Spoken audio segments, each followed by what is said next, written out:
Well, there's a reality show on TruTV called Bait Car that is supposed to catch thieves in the act. But during one sting in Los Angeles, it was a very unlikely figure who ended up having to answer some tough questions instead. The story from NBC's Kristen Dahlgren. The team deploys to South LA and puts their new weapon into play. The formula for the TV show Bait Car usually goes something like this. Undercover deputies act out a scene and abandon the bait with the keys in it. They wait for a would-be car thief who inevitably gets in the vehicle equipped with hidden cameras and drives off. For sheriff's deputies, it's an easy bust. Put your hands up! Making a U-turn southbound Central from 28-year-old Keenan Alex took the bait last July when he found this Cadillac too good to resist. I'm the detective that's going to handle this case. The tape, eventually turned over to the public defender's office, shows Los Angeles County Sheriff's Detective Anthony Shapiro making the arrest. But it's what he didn't say that got him in trouble. You know your rights, right? You know all that stuff.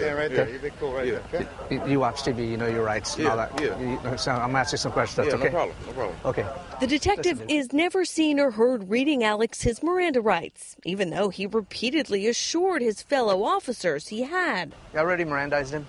He's already Mirandized? He's cool? So when we get there, we can go straight to whatever you want. Oh, beautiful.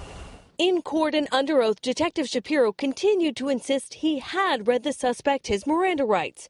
I read it from a card in my wallet in my notebook, he testified. But Alex's attorney had the tape that showed otherwise. I reviewed the footage, and that's where I saw that he was not read his Miranda rights. Prosecutor reviewed it as well. He agreed with me, and so that's why he came and he dismissed the case. A show designed to catch thieves, but trapped a detective instead.